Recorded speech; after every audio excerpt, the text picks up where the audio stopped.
And then we're ready to go. Is everybody settled in? We're going to get started in a few seconds.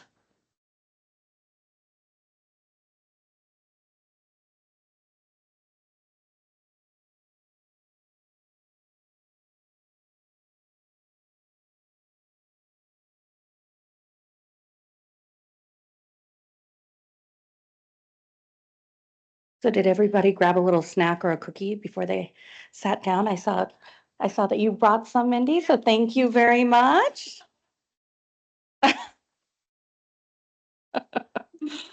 Well, I want to welcome everyone to our Education Connections on One Pill Can Kill. And before we start, I just want to let everybody know that we are recording this content for this evening. And during the question and answer session, that's when we will stop. So just kind of wanted to throw that out there.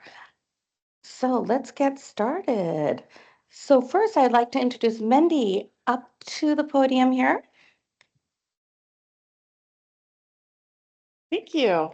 I'm Mindy Carroll. I'm president of the Bellevue PTSA Council. We're a support organization for all 28 of the local Bellevue PTAs.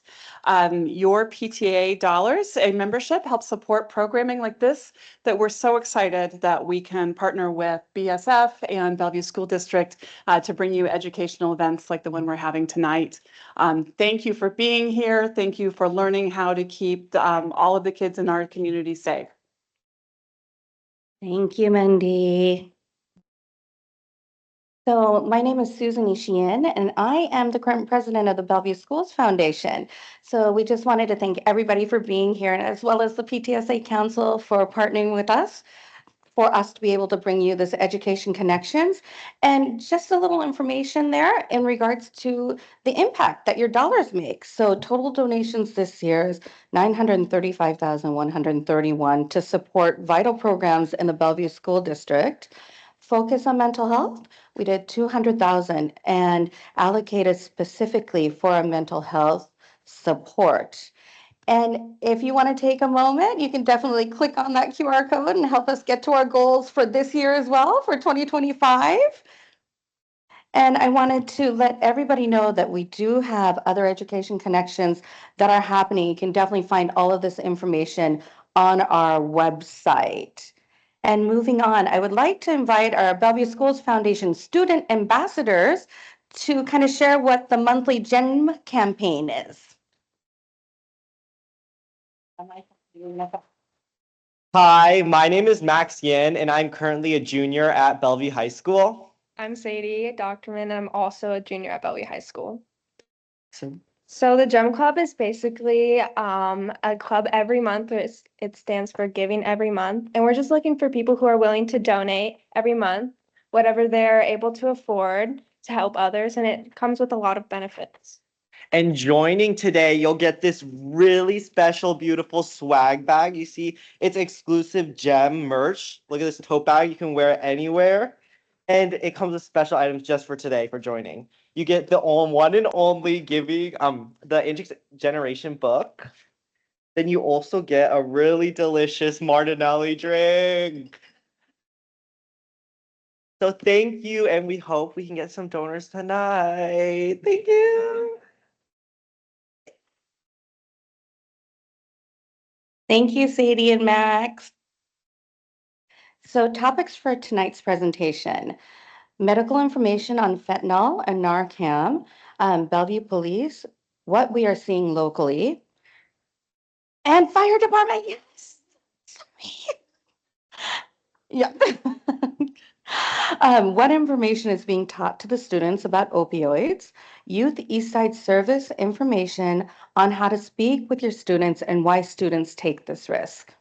So first and foremost, I'd like to invite up here Carla Reimer. Welcome up to the podium with Health Service Coordinator for the Bellevue School District. Thank you, Carla. Thanks to all of you for being here. Thank you to our partners who came and tabled with us beforehand. As Susan said, my name is Carla Rimmer. I'm the Health Services Coordinator with the Bellevue School District. I've been in this role just over a year, and I'm really excited to have joined you from my previous district, Mercer Island. I'll pause after each slide if you have, oh, we're holding questions to the end. And so, sorry, I forgot to say that. Yeah, so we will answer any questions you have at the end of this presentation. Just to talk a little bit about what opioids are, many of you probably have heard of these drugs because a lot of times they are given in prescription form to treat pain for patients that are having pain. And so some of the common prescription opioids that we see are morphine, oxycodone, hydrocodone. Fentanyl came on the market a little bit later. That's a synthetic opioid, meaning it's made in a factory. It's not derived from a plant like the other opioids are. And then we also have what's called an illegal opioid, heroin, you're probably familiar with. The other drugs are scheduled medications that are prescribed by doctors. When we're thinking about how opioids work in the body, we have different pain receptors throughout our body. So we've got pain receptors both in our brain, and our brainstem, and our spinal cord. And those drugs bind to the pain receptors to then create different responses. So we may feel pleasure, it gets rid of pain. When it binds to the receptors in the brainstem, it can slow our breathing down if the dose is too high, or just cause relaxation and sleeping. And then, of course, what we want it to do is to reduce pain signals. So when it's prescribed to you for pain, we want it to work in that way. Fentanyl, like I said, is a synthetic opioid. It is many, many, many more times powerful than other opioids that we've had.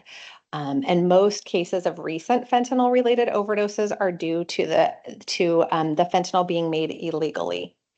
And the reason for that is there's some inconsistencies in that. When we have medications that are made illegally, there's no standard that's being set. So different people are making it with different products, and so the amount is not being measured like it would if it was made for prescription use.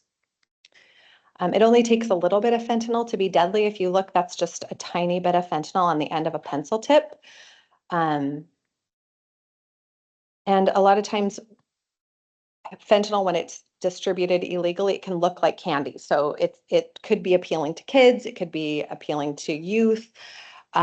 You can't smell or taste if a pill has fentanyl in it. There are now fentanyl test strips. For those of you that visited the King County booth, you may have talked a little bit about with them that there's ways that you can test if a product has fentanyl in it. But it can vary by pill. It's really important when you're thinking about the pain medications that you may have been prescribed that might be in your home or that your family members might have, that you're keeping those locked up and out of reach, and that you're also keeping track of those medications. So, maybe you've had a recent dental surgery or a surgery at home, you were given some pain medication. A lot of times doctors may prescribe more pills than you need. And so if you are not getting rid of those pills initially, you want to keep track of how many you're taking so that you make sure that you're not taking more than that's prescribed, that those aren't, maybe if you have people in and out of your home that could have access to them, that they're not taking them to sell or to use for themselves. We do have several programs in the area as ways that you can get rid of your prescription medication. You'd have to type those links in, but if you have copies of the slides, they're there. So there's the Family Safe Medication Return Program, which has drop boxes locally here in the Bellevue area. We also have the mail-back program through the state of Washington, too, through King County Medicine Return. You want to make sure that if you have medications that weren't prescribed to you by your provider, that you don't take those to the pharmacy, but maybe I think we can turn those in with the Bellevue Police Department. Is that right, guys? Looking for, okay, thank you so much. You have the take back program. Yep, okay. Drop off box in the records lobby. Okay, great, thank you. If we're looking for signs of an overdose, if someone's taken too much medication or opioid, they won't be rousable. So many of you have maybe seen an example or taken a CPR class where the first thing you do is you are asking people, are you okay? Are you okay? You're not going to get a response from someone that is overdosing. They may have cold or clammy skin. Likely they will have slow or no breathing. They may, if they've been down long enough and their brain's not getting oxygen, they may appear to have blue lips or blue nails. Their pupils will be pinpoint. So if their eyes are closed, if you open that up, their pupils would be very small. And then sometimes people make a gurgling or snoring sound. And it can actually sound like gasping. So you might think that they're breathing, but because of the rate and its slowness and the fact that it's a gasping sound, that's considered to be an overdose and actually not breathing. And a person might actually be in cardiac arrest even to that point. So that's something, we had a nursing student that's doing her doctorate in nursing who's pulled some staff in our district just on what they've learned when our nurses educate them about how to give naloxone, and that was one of the symptoms that they just maybe weren't as aware of. That could be that it's like and a pause, and then a long kind of.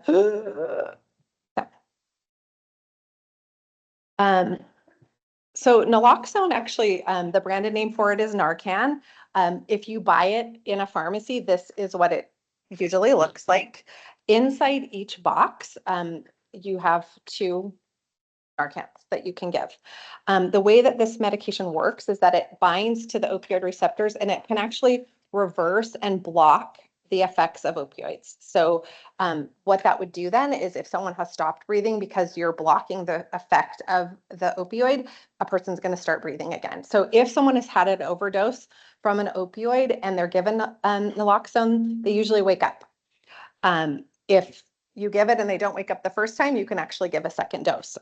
Anytime you're doing that, you would want to be calling 911 so that you have emergency response on the way in case they need extra support. It's not going to hurt anybody if you accidentally need to give them. Maybe they're down and you don't know for sure if they've taken an opioid. It doesn't harm them if you do give the naloxone. There are places, there's different places that you can get naloxone for free, but it's also available over the counter for purchase in most pharmacies. Many insurances will also cover it if you need to purchase it through the pharmacy as well. And then I know that the University of Washington has a place where you can get it for free. Corinne, where did you say the pharmacy that's still giving it for free is that I didn't have on here right before? Kelly, did you say Kelly Pharmacy or something? Oh, you said it, sorry. Kelly Ross Pharmacy also has it for free. Thanks, Jennifer. Sorry.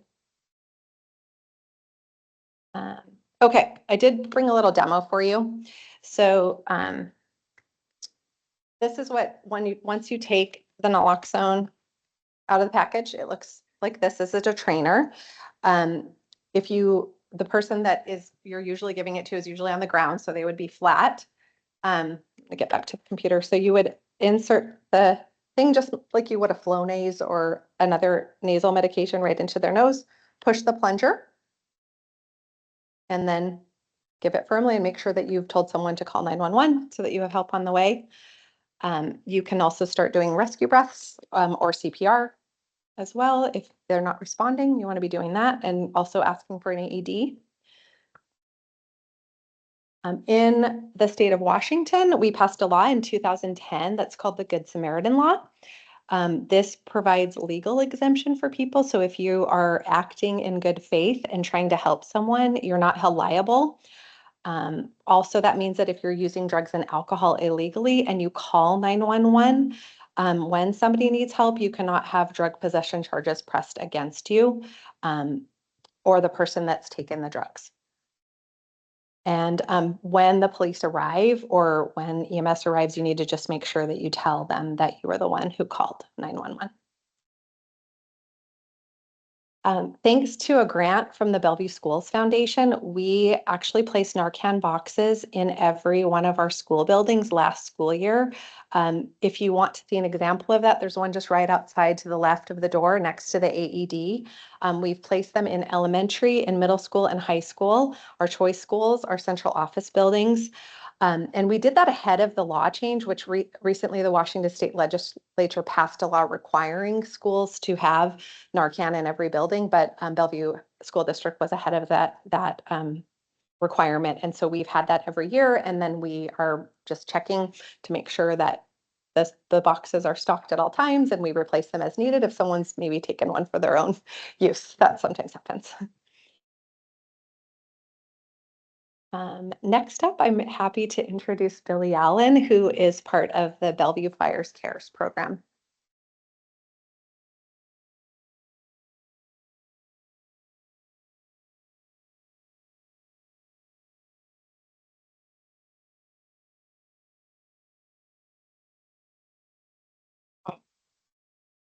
Wow. Thank you, Carla. So good evening, everybody. My name is Billy Allen, and I'm here today to talk about fentanyl and how it is affecting more and more young people in our communities.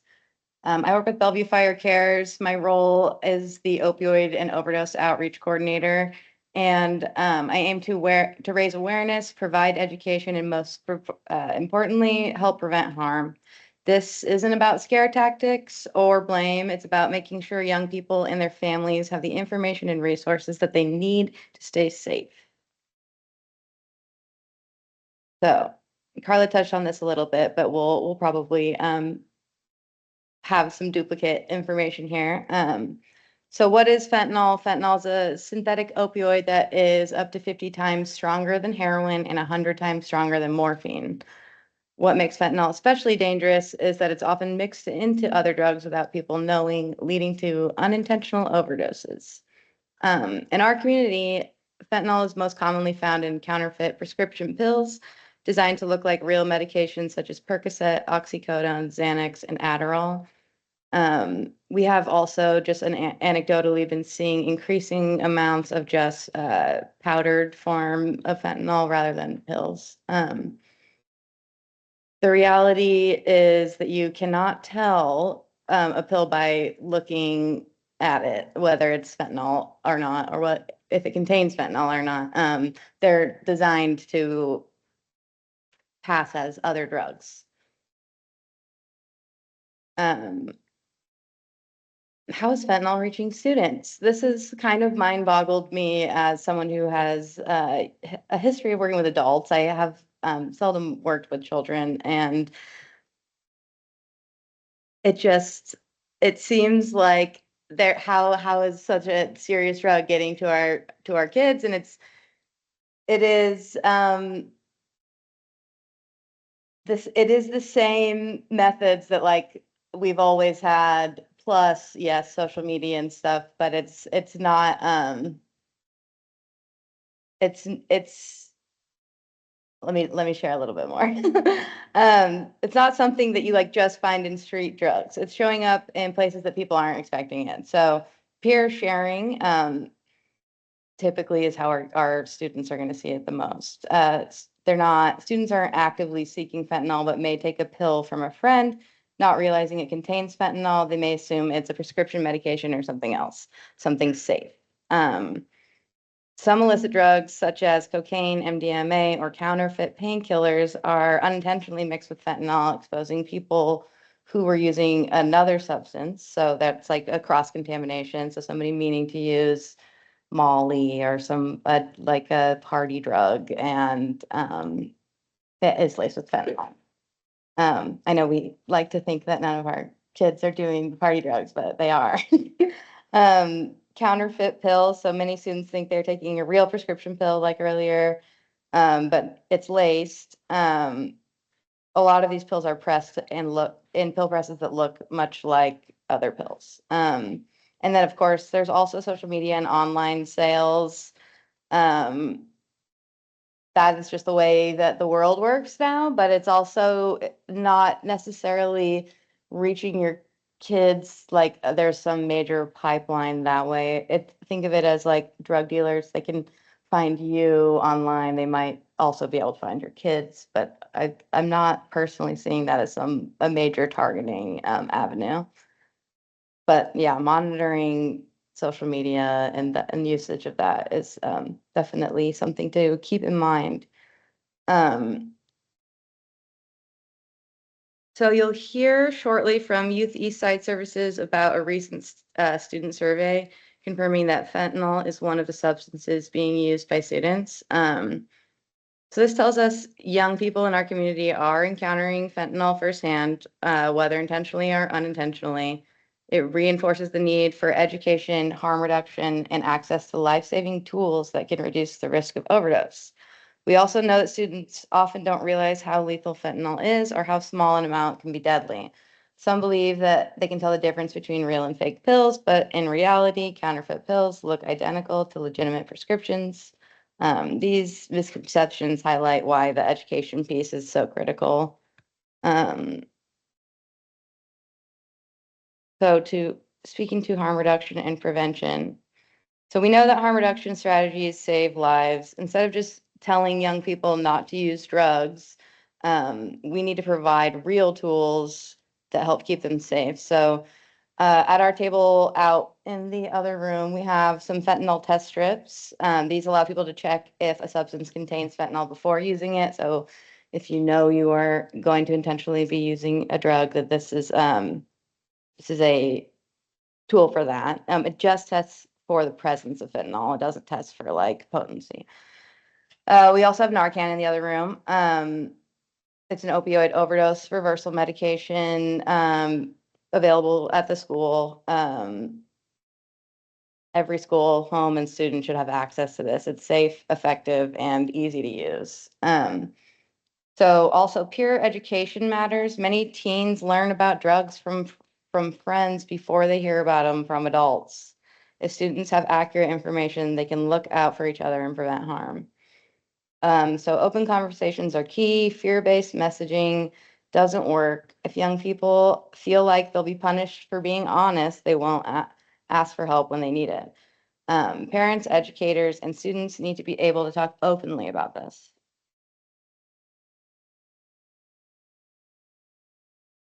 So as I was putting this presentation together to I did this a couple days ago, but then this came to my mind today.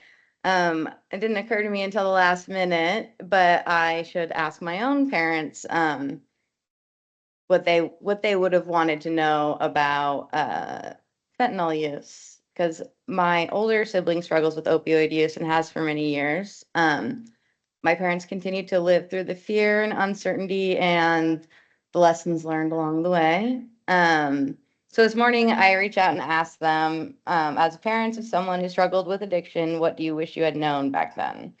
This is what they said. So my mom said, we all have trauma, even in the best families. Counseling isn't a shameful thing, it's a lifesaver. She also reminded me that childhood trauma isn't always obvious and young people may not even recognize it in themselves. So just to point to that, like trauma, emotional and sexual trauma are like a top driver of opioid use. Bearing in mind that we all have exposure to trauma is baseline. Like you can't help kids with fentanyl use or opioid use if you're not like acknowledging that in our communities and families that trauma happens. So my dad, on the other hand, shared some thoughts on what to pay attention to, kind of similar to this slide I had put together. He actually said lighters, which I didn't include on the slide, but it seems like such an obvious first thing that like it is. I don't think I really see it pop up as something to look for, but lighters, if your kid has lighters, there's a reason. They might just be smoking something else, it's not, but it's like definitely something to look out for. So he talked about changes in behavior and not as a way to catch anyone, but as a way to notice when someone might need support. He also emphasized the importance of having open conversations without judgment.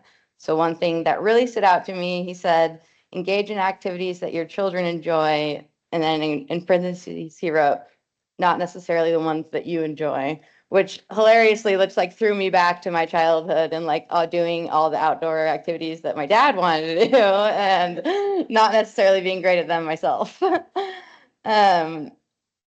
So beyond harm reduction strategies like test strips and Narcan, families and schools play a crucial role in supporting students before a crisis happens. So recognizing changes in behavior, not as a way to police students, but as an opportunity to check in. Safe storage and disposal of medications. We spoke to that, and Carla did. And where did y'all say there was a drop box in City Hall? Records department, yes. Okay.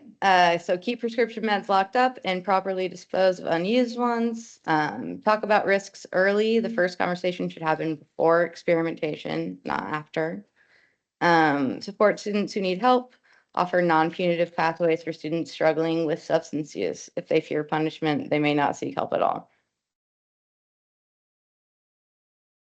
So if there's one thing I hope you take away from this, it's that the conversations matter. No one makes better choices because they were scared into it, but they do when they feel supported, informed, and empowered. Young people need real information, harm reduction tools, and trusted people they can turn to without fear of punishment. Our role isn't to control them, it's to make sure they have what they need to stay safe and make the best decisions for themselves. And with that, thank you. We have Wendell Hill. He is a curriculum developer with the school district. I'm not going to take this. I almost. Well, thank you. All right. Well, thank you guys for coming out here with us. So I am Wendell Hill. I am the PE and health curriculum developer with the district. I've been with the district since August. So here we go. Okay. So I'm going to talk about what is being taught to our students here in the district at the elementary level, at the secondary level, both in middle school and high school. We are teaching basically our learning outcomes, right? So use and abuse, effects, prevention, treatment, and consequences. And that's going to look a little bit different in each of those buckets. In elementary, that's going to look like tobacco and alcohol and drugs. Specifically in third grade, they're going to be introduced to the topics surrounding tobacco. And then in fourth grade, that's going to be elaborated on, and then the addition of alcohol will be introduced as well. In fifth grade, they're going to talk about drugs, specifically medicine versus harmful drugs, how to use medicine safely, how people in society influence drug-related decisions. And then in all of those grades, third, fourth, and fifth, they're also going to get refusal skills. In middle school, they're going to talk about specifically teenage addiction, why starting as a teen is so problematic, kind of talking about the brain chemistry that happens in that, risks and prevention, understanding the effects of opioids, and then discussing the data. King County has some really, really eye-opening data that they do some really cool things with. At the high school level, we're going to talk about implications of genetics, environment, and choices, analyzing the validity of information, addiction and recovery implications, societal issues, specifically narcotic use, government involvement, legal issues, support systems, and decision-making / goal support. We're also, this year, we're starting to adopt the One Pill Can Kill curriculum. And that can be seen online. You can go to their website and you can kind of preview what that looks like. Next, I have a example of a quiz that middle school students are seeing. And you can look at some of the questions. So one of the middle schools is actually taking this, their class is taking this collectively together as a class and kind of discussing why an answer might be this or that. There's kind of an activity that I thought was pretty neat. And then if you are curious or maybe not sure how to handle conversations involving leading up to these topics, there's a QR code here for you. I also have some handouts at the table here that you can grab one, but this is in Spanish and English, and it talks about how to have conversations, how to start that conversation about fentanyl. All right. And next, I want to introduce Jennifer Klee.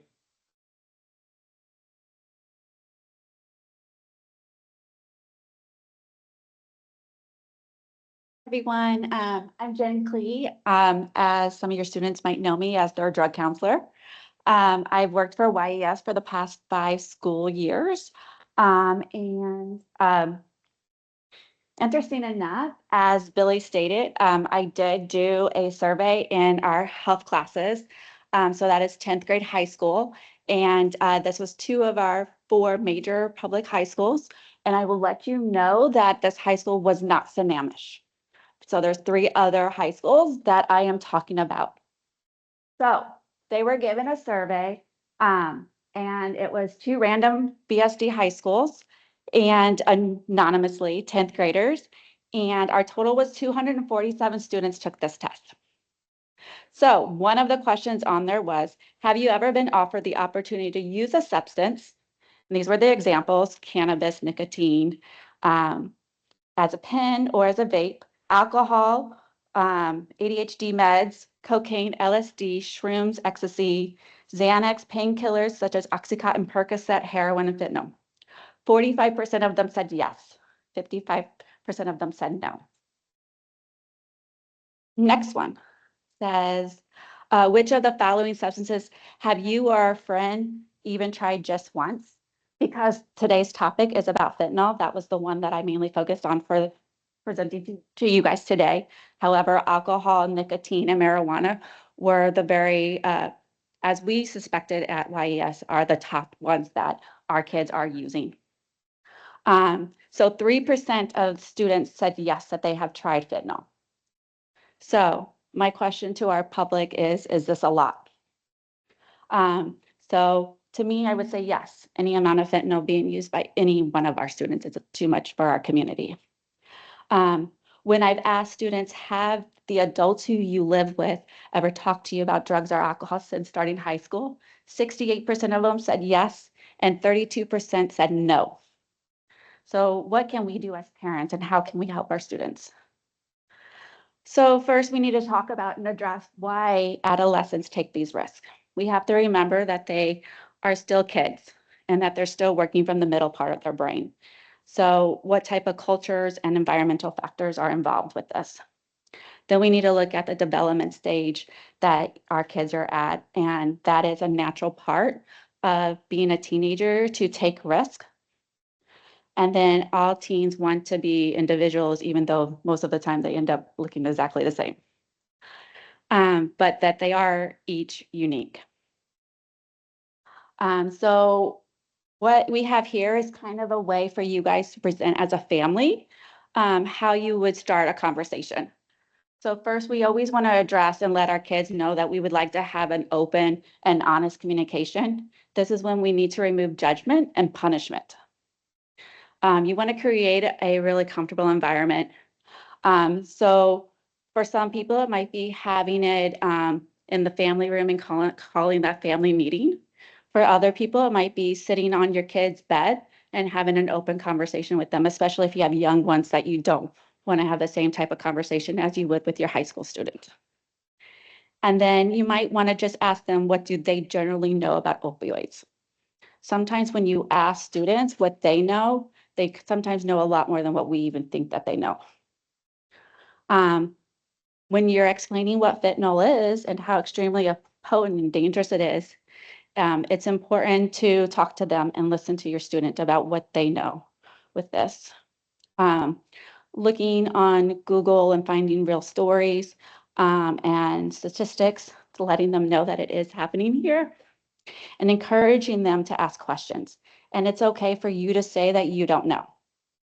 We have technology at our fingertips, so being able to go on Google and just looking up these things together might be another way to spark conversation. It's okay that parents don't have the answers.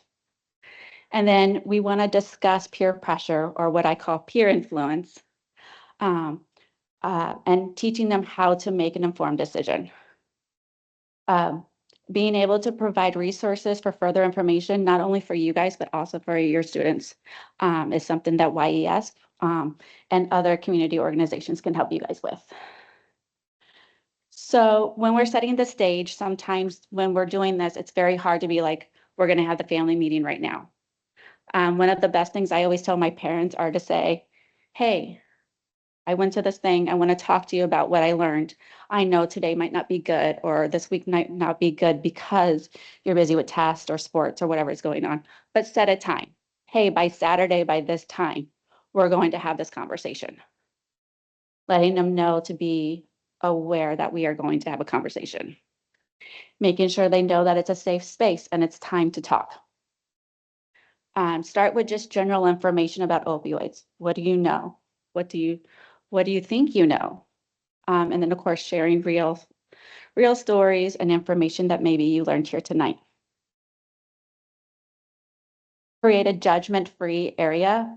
Be a good listener. Let your kids just sometimes talk to you. They have more information than you usually think of. They usually also have friends who have already experienced something to do with an opioid or taking some type of drug.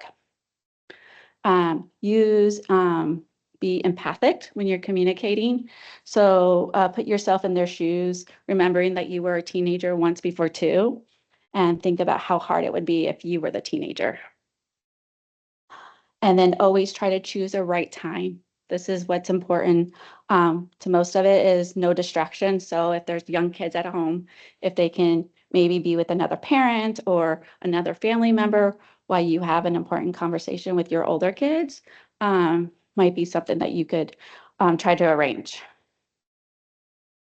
Okay. It's important to teach your kids also how to make an informed decision. So talk about what are your family values? What are your cultural values?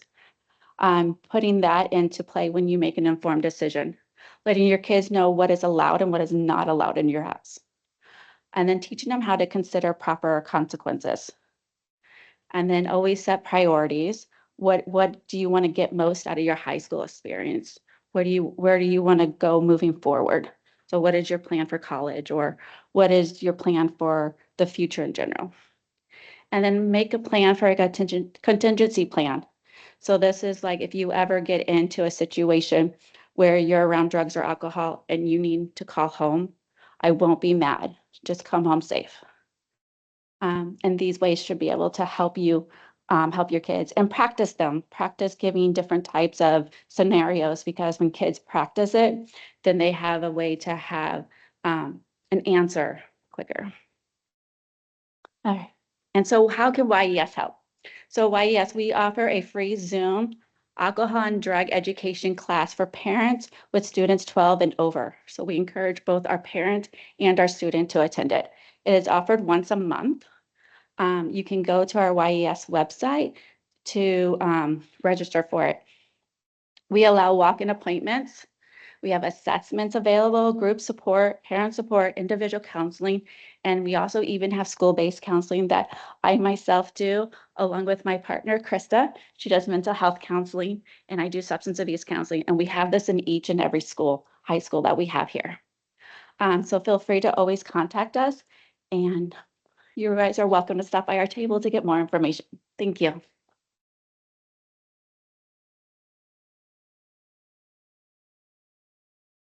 So we're going to stop recording now. Oh, thank you. And so we'd like to take this time for just opening it up to questions and answers. We have so many wonderful professionals in this room. So any questions, feel free to raise your hand or come up.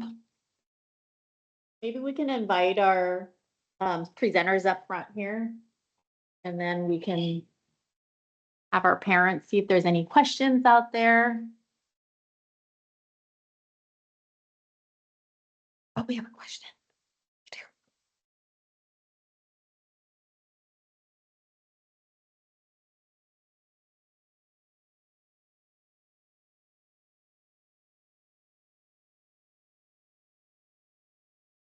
So